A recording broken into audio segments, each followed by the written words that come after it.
TV. Abonnez-vous sur la chaîne YouTube.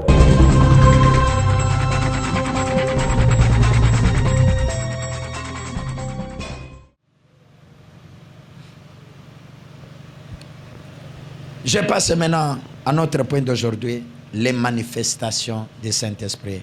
Je vais dans quelques minutes tokoter la prière. Je vais donner seulement quelques manifestations. Soki oleki na étape ozo sentir te oza na foi oyebi ke no molimo azakati nanga epai ya bato mususu molimo wana azalaka na ba manifestation na ye. Soki epai ya ba mususu molimo azali ko se manifester te, mais mutu wana azali ko bika par la foi. Il croit seulement que non, le Saint-Esprit est à moi. Atikalika wana. Mais epai ya bato mususu il y a la manifestation visible. Il y a la manifestation physique. Ezalina babilembo. Oyo emona naka etalisa ke ya solo mutoyo molimo ezo sekouye. Molimo ezalikati na ye. Awa nous voulons parler des manifestations visibles. Alléluia. Les manifestations visibles.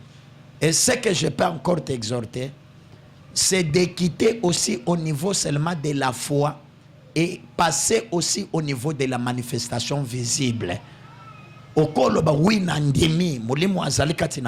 c'est bien. Il faut aussi qu'on mette ba dimension, ou comme à peine à niveau ya kobanda, comme on a ba manifestation visible. Hein? Ba manifestation visible.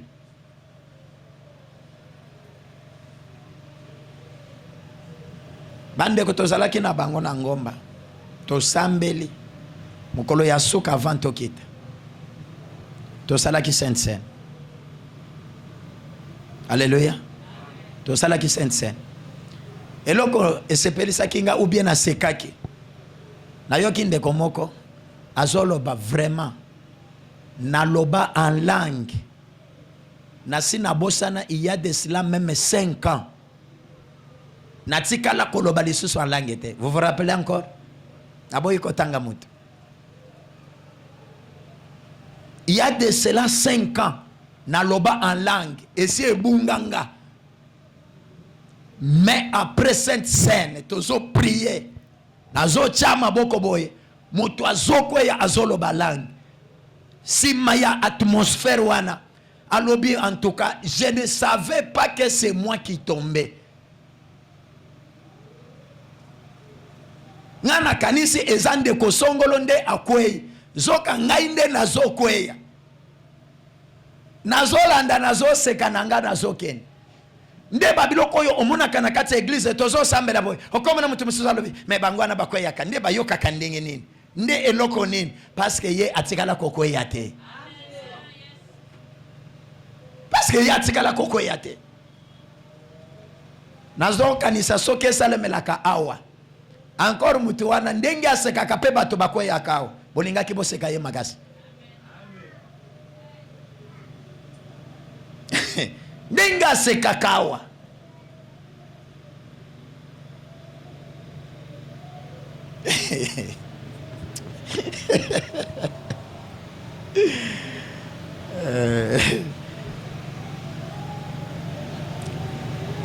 Acte chapitre 2 verset 1 à 4. Acte chapitre 2 verset 1 à 4. Nous lisons le Jésus-Christ. Amen. Le jour de la Pentecôte, Oui. ils étaient tous ensemble dans le même lieu. Oui. Tout à coup, il vint du ciel un bruit, celui d'un vent impétueux. Oui. Et il remplit toute la maison où ils étaient assis. Uh-huh. De langues semblables à de langues de feu. Des langues semblables à des langues de feu. Leur apparurent. Séparées. Les unes des autres. Et se posèrent sur chacun d'eux. Et ils furent tous remplis du Saint-Esprit. Et se mirent à parler en d'autres langues. Selon que l'Esprit leur donnait de s'exprimer. Selon que l'Esprit leur donnait à s'exprimer. Est-ce que tu as compris le banazam même avant? Awanazolo bela les manifestations visibles.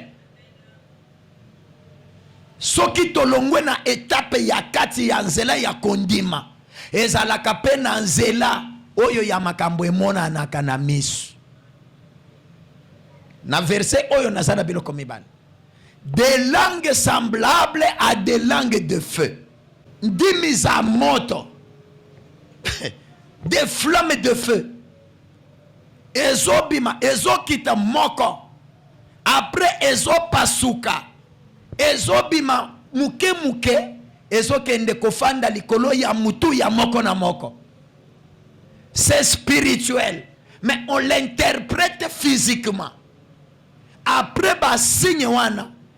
Ya ba flamme de feu ko se reposer likolo ya moko na moko. Bible zoloba. Ils furent tous remplis du Saint-Esprit.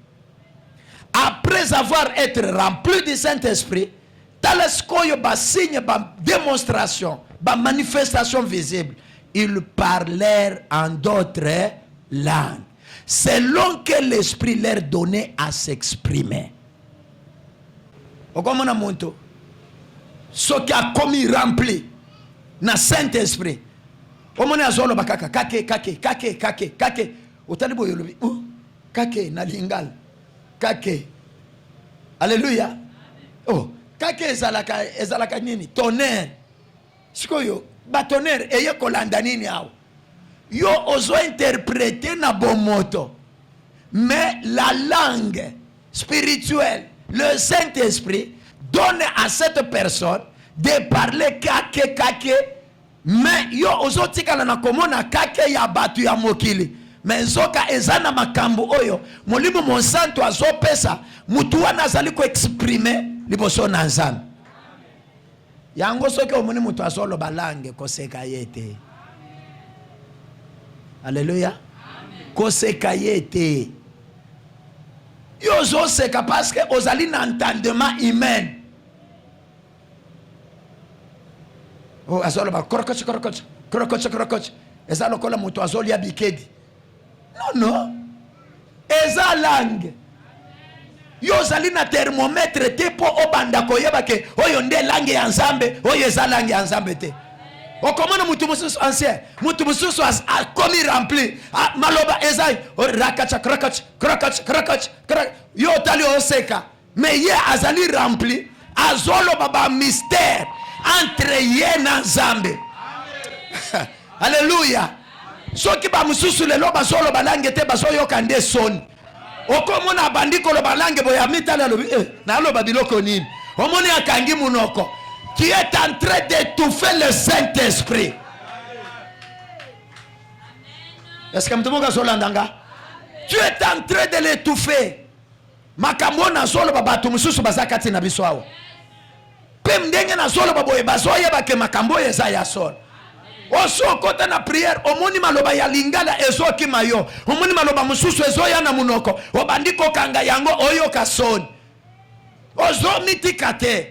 La Bible dit, tous furent remplis et ils parlèrent en d'autres langues selon ce que l'Esprit leur donnait à s'exprimer.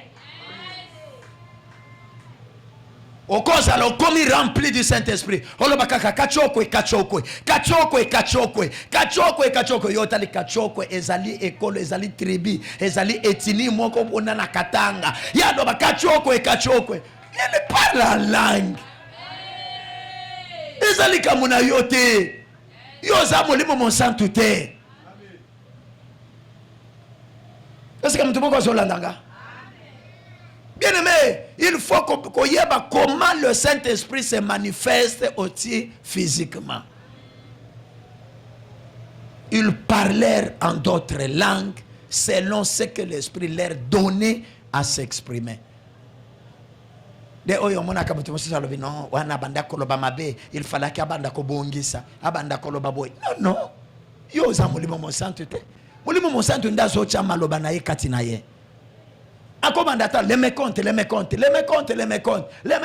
aye pe alembisi biso na ba les mécomptes na ye eza langue soki omoni ke eza langue te mais molimo monsanto ayebi ke eza langue na pesi ye Zamba pambola yo est-ce que ezokota omoni mosusu boya abandi raba keke raba atanu batu boya bazo yo kanga omoni akati yawe na ngai soki omoni akei kuna koto ya peli oyi koto ya pe akoti après tala no bakoyo kanga tala ominyokola ozo étouffer Saint-Esprit inutilement. Abandonne-toi entre ses mains, ouvre ton cœur et le Saint-Esprit va te communiquer ce qu'il faut dire. Et quand tu le dis, tu n'auras pas honte. Okozala na sonité, okozala pe na kobanga te. Obanganan.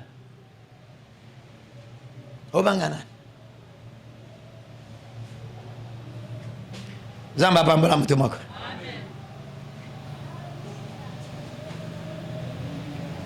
Donc, nalobi awa, pendant les manifestations, et le koya liboso, c'est les parler en d'autres langues.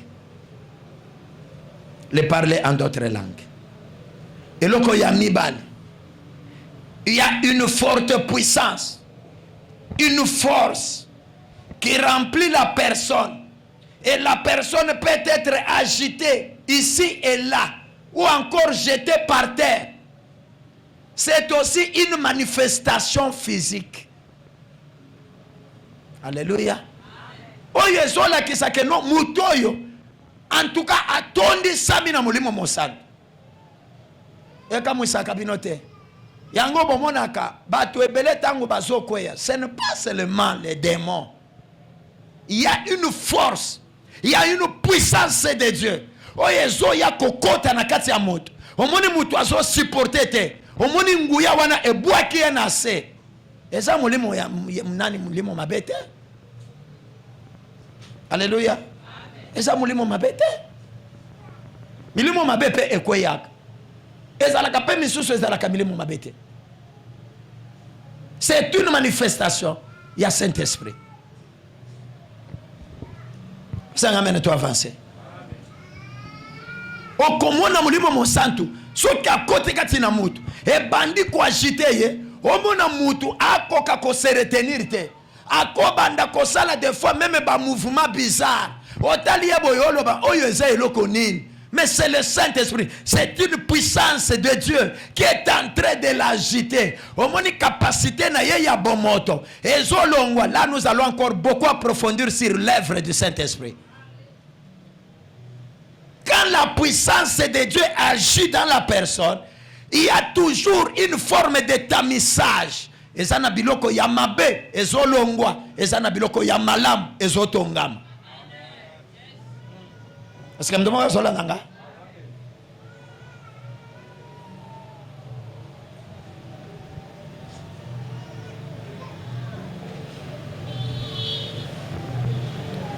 Eloko ya misato. Quand la personne est remplie du Saint-Esprit, na lobi na ba forme bizarre, hein? Oyo moni mutu azo sala soki ekwesi na sete. Okomona mutu mususu azo lela ou bien azo seka. Alléluia. Omoni ka mutu azo lela. Bino bokanisi babeti efimu. Non. Maya miso ezotanga. Azo lela, maya miso ezotanga. Ça c'est le Saint-Esprit. Soki alelite okomoni azoseka. Omoni azoseka. C'est une manifestation du Saint-Esprit. Donc allez awa.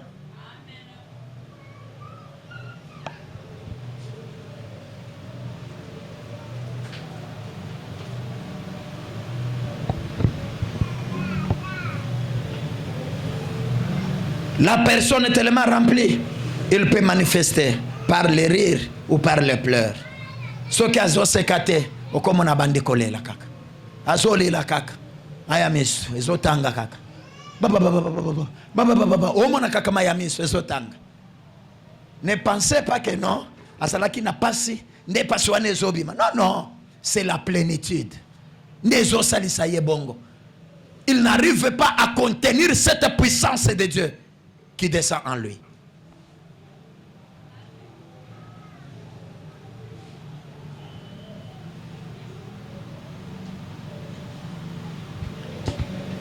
Cinquième ou quatrième, la personne peut présenter les gestes un peu inhabituels. Le geste un peu inhabituel. Des versets, je crois, verset. 1 Samuel chapitre 19. 1 Samuel 19. 1 Samuel 19, verset 22 à 24.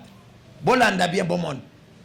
Quand le Saint-Esprit vient dans la personne, quand le Saint-Esprit entre dans la personne, quand le Saint-Esprit remplit la personne peut présenter des gestes inhabituels. Okomona moto abandi kosala babiloko moko boye azalaka nango na momesano ya kosala te. Des fois na bomoto ayoka kasoni, mais tellement qu'il est rempli du Saint-Esprit, akobanda kosala yango azombona batute, azobanga batute pe azoyoka soni batute. Moto moko azolandanga. Etalaka te ke non oyo aza mokolo, oyo aza mwana te, ezotala ajeté. Mais le problème c'est le Saint-Esprit. C'est le Saint-Esprit. Est-ce qu'on peut nous lire 1 Samuel. 1 Samuel chapitre 19 verset 22 à 24. Yes. Alors Saül alla lui-même à Rama, arrivé à la grande citerne qui est à Sékou. Oui. Il demanda où sont Samuel et David. On lui répondit. Oui. Ils sont à Najot, près de Rama. À Najot, près de Rama. Et il se dirigea vers Najot, oui, près de Rama. Oui. L'Esprit de Dieu fut aussi sur lui. Yoka. Et Saül continua son chemin en prophétisant. Saül continua son chemin quoi? En prophétisant. En prophétisant. Jusqu'à son arrivée à Najot. Jusqu'à son arrivée à Najot. Près de Rama. Là où il y avait la plénitude.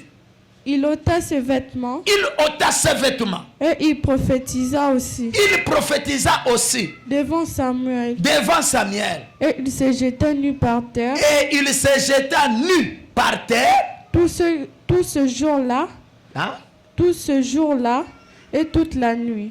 Tous ces jours-là et toute la nuit. C'est pourquoi l'on dit. On dit quoi? Saül est-il aussi parmi les prophètes? Saül est-il aussi parmi les prophètes? Amen. Amen.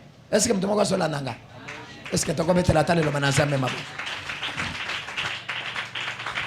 Quand la personne est remplie du Saint-Esprit, je suis en train de... Il y a beaucoup de manifestations, mais les lots aussi ça yangote. Souci nanga na lingi na respecter ba étape pour na komisa yosko na niveau ya ba œuvre ya Saint-Esprit. Mais quand l'esprit vient dans la personne, tu vois que la personne peut commencer à présenter des gestes inhabituels. Ce qui est allé les tomber, et cause à la koseka ou bien kolela. Ce qui est allé koseka to kolela te. Ce qui est allé kokwea na se ko banda, ko rampe na se ya mabelete. Et cause à la geste moko. Batu bakota la balobi oh yeza kindo kito ezanin. Mais non, c'est la puissance de Dieu. C'est le Saint-Esprit. Regardez. Bible lobby tangu David amoni ke bitumba eleki. David et Samuel nde mutu apakola kaye mafuta. Nasina teya esika oy na loba. Un prophète, un vrai prophète digne de son nom ne sait pas se promener. Lokola mutu moko boye azali mutoyo akendaka kosala ba recouvrement ya ba impôt. Je suis prophète tel. Mutoyo azo se présenter comme prophète, eza muto azo kende na bandaku ya batu. Parmi quelques qualités et quelques signes d'un vrai prophète, ezali mutoyo azalaka mingi mingi en contact na batute. Vous savez pourquoi? Tangu nzamba kolobela ye abandi kosakola. Soki azalaka habitué kozala na batu pembeni. Batu wana bakoloba c'est parce que ayebi ndenge tobikaka. Est-ce que zola nanga? moko ya ba caractéristique ya malamu d'un vrai prophète, c'est celui qui se cache souvent. Il est loin des gens. Il cherche la présence de Dieu. Et Dieu lui parle. Tango abimi. Okomona batu nyonso bazo banga ye. Parce que bayebi déjà que munoko ya nzambe eye katikati na biso. Samuel le prophète était toujours à Rama. Nde esika ezalaki territoire na ye. Nde esika ezalaki siège na ye. Samuel abanda kotambola en désordre te. Soki nzamba tindi yete abanda kokende te. Bisika wana afandaki, il y avait la plénitude du Saint-Esprit. Lobana no amene bien. Il y avait la plénitude du Saint-Esprit. Et donc on est tous constaté. Tangu Saül apprendre que non David akimi accueilli nakati ya Rama, nakati ya Najot, quand il y a prophète Samuel. Bible lobi pour la première fois. Saül atindi basoda. Bokende kokota kaka kuna. Bokanga David boyana yao. Groupe ya liboso Saül atindi. Bible lobi tangu bakomi na Rama. Bazo koma wana. Balingi babanda kokota na Najot. Saint-Esprit a saisir bang. Alléluia. Bible lobi bangope babandi ko prophétiser. Batu bayaki po bakanga mutu. Baya kokende komema ye. Bangope babaluki babandi ko prophétiser. Bakomi pe ba prophète. Nous allons voir ça dans la profondeur sur les œuvres du Saint-Esprit. Bakeyi bayebisi Saül ofandi ao. Bato tinda ki bakende kokangela yo David. Bango wana kona bazo prophétiser. Bakomi ba prophète elongo na David. Saül a lobby en bon. Atindi deuxième groupe. Alobi bokende na mission spéciale. Bokanga. Bobanda nanu na ba oyo basi ba démissionné wana. Bakomi ba déserteur. Bokanga bango. Bokanga na David. Bomema bango. Wana deuxième groupe. Mama we vin amen. Mama we vin amen. Alléluia. Est-ce que vous avez deuxième groupe ezoya. Et comme toujours na Rama. Balingi bakota na Najot. Saint-Esprit a saisir ba. Bango pe babandi ko sala nini? Babandi ko prophétiser. Troisième tour. Saïla lobino. Sikona ko kendenga moko. Total soki bako sakana nanga. Azui batu na ye moko. Azoya. Akoma kaka na esika wana.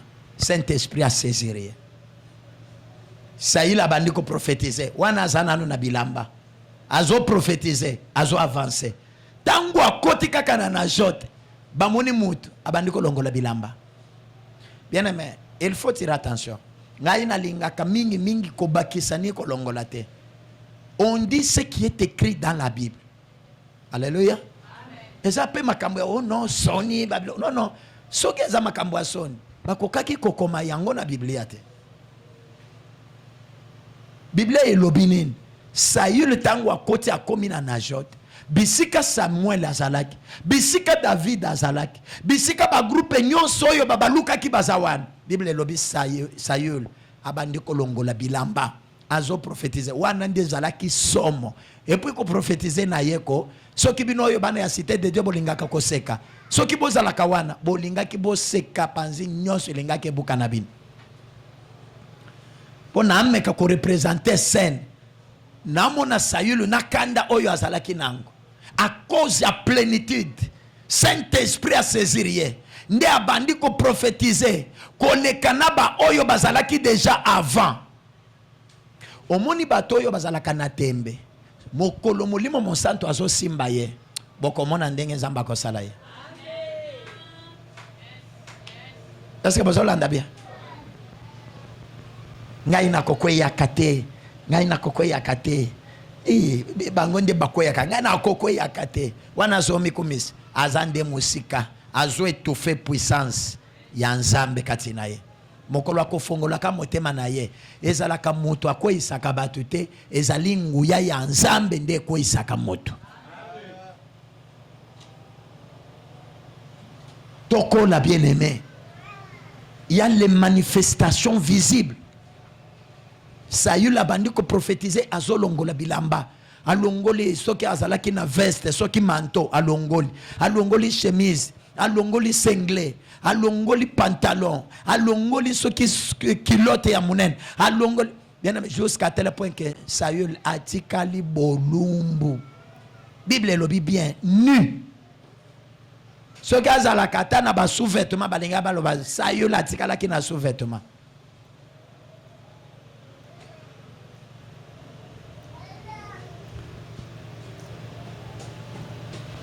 Saül alongoli bilamba nyos. Il est en train de prophétiser. Ce sont des gestes inhabituels.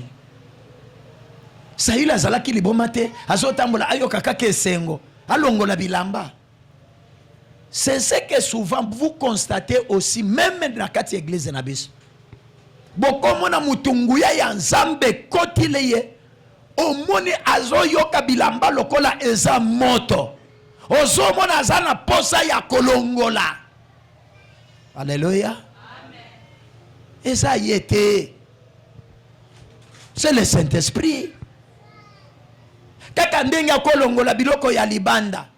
C'est de même quand nous verrons les œuvres du Saint-Esprit. Même biloko ya kati ya mabe, le Saint-Esprit enlève aussi. Amen. Le Saint-Esprit enlève. C'est pourquoi j'ai toujours dit, comment tokoloba tozana manifestation ya Saint-Esprit, tozali na Saint-Esprit, mais vous verrez la personne habitée par le Saint-Esprit, habitée par Dieu, mais il y a des mauvaises choses qui se manifestent plus que le Saint-Esprit. Là, c'est très dangereux.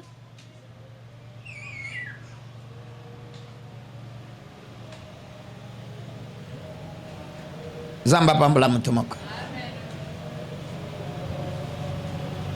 Prophétiser aussi, c'est une manifestation du Saint-Esprit. Moto ako prophétiser te, soki mulimo monsanto ezakati na yete. Soki omoni moto azo prophétiser, eza mulimo na nzambe te. Yabake eza milimo mabe ndezo prophétiser. Mais mutoyo asimba mina mulimo monsanto a prophétiser kape. Alléluia. Okomona mutu azo trembler. C'est le Saint-Esprit.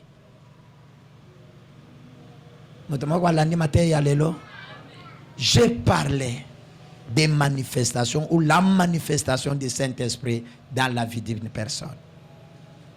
Quand le Saint-Esprit entre dans la vie d'une personne, quand le Saint-Esprit vous lui laissez le libre champ, au tikelier esika, au fongoli motema na yo, au mitiki, parce qu'il y a déjà katina yo, manifestation à salak, il peut te pousser, tu commences à prophétiser. Il peut commencer à te projeter par terre. Il peut te pousser à rire ou à pleurer. Il peut te pousser à trembler. Et il peut te pousser à prophétiser. Que Dieu vous bénisse. Tellement bien c'est comme ça. Cité de Dieu TV. Abonnez-vous sur la chaîne YouTube.